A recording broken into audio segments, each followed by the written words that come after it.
Hey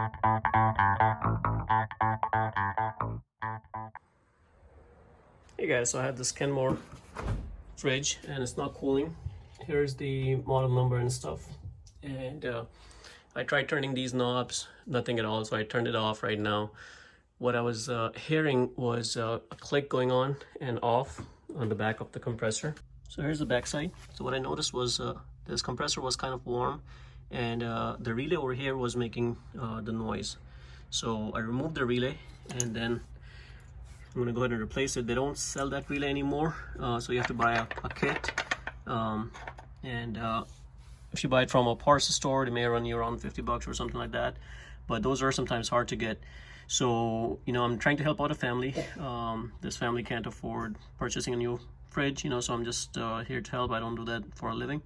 So I was looking to buy a part for them and just replacing it for them, but I was not able to find one. So on Offers Up, I found this guy. He was local and appliance guy. You know, I asked him if he would sell me one. He said he doesn't sell parts, but the guy was nice enough, you know. He ended up giving one to me for free.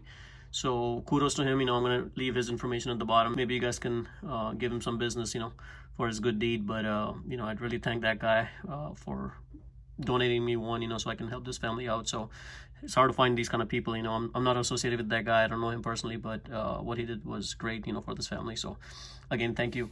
So I'm gonna go ahead and put that other relay in there, and I'll show you what it looks like. Okay, so this was the relay that kind of came from here, and the one that the guy gave me had a capacitor on top. Now this particular unit does not take that capacitor, so I had to do a little modification for mine to work. So basically my the thermistor, which is this guy right here, the thermal switch, you know, this is specific to the model. So here you can see mine is a 80 HLP-EGY 80, and if you happen to buy the kit, you know, it comes with these different types of thermistor based on the model that you have. So you're supposed to put that one in. The one I got from the guy was not the same one. Now I know this thermistor is good, you know, it's not bad. The problem was the actual contactor in the relay. So all I did was I'm using my thermistor right here, the thermal contact. I'm using the one that I had in the previous relay. This module pretty much. So this module actually have two devices, you know. One is the contactor relay, which is a part with the porcelain, you know, and that's what makes that noise, you know, for the bad one. Now a little noise like this is okay, and I'll show you guys how it looks like from inside. Okay, so here's what you can see. I open up this device, and basically there's a bunch of broken porcelain pieces right here, and you can probably see some right there, and that is the reason the compressor is not kick-starting, because this part is broken. This part is usually good, but they recommend, you know, if you're replacing it, might as well replace the whole thing. So it's better that you replace this entire device. Now they don't sell this device separately, so you have to purchase a kit. To open this, all I did was there are these three connectors, and then there's one plastic piece that kind of broke, so all I had to do was kind of squeeze these in and that one in, and just pop open this whole device. And at the bottom you can see there are the three prongs that goes into the compressor. So we definitely need to replace this one. So this is just to show you what it looks like from inside. That's an old one with where the porcelain was broken, and these were the connectors. This is a good one that I opened up just to show you guys what it looks like. So this is the porcelain thing that you see right in the middle.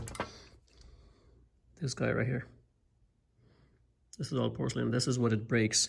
And when it breaks, then you have nothing but these two, see, these two by itself, you know. So that's why this porcelain is important. And the impedance across these two terminals on the meter is about 6 ohms. So that's another test you can do. Put a ohm meter across these 2 points, and you'll get the proper impedance. My thermal switch is good, so I'm gonna just use the old one, as I don't want to replace it, or there's no need to replace it. I mean, if you have a new one in the kit, then go ahead and replace it. But in my case, I'm not gonna, since I don't have one, I'm just using an old relay.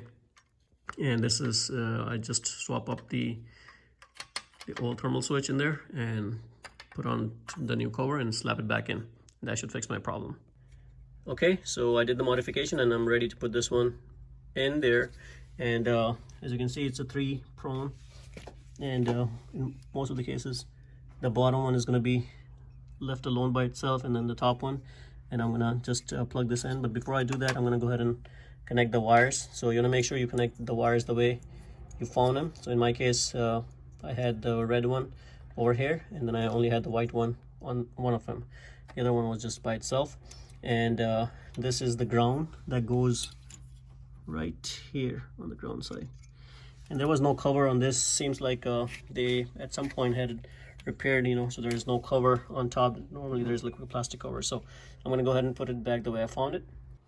Okay, so I installed this, and as you can see, the red wire goes on to the thermal switch, and the white one goes on one side of the contactor relay, and this ground wire is connected to the top.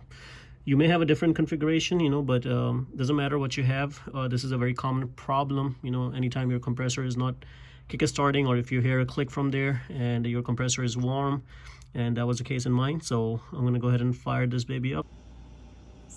Okay, so I connected the power, and I can already hear the compressor kick on.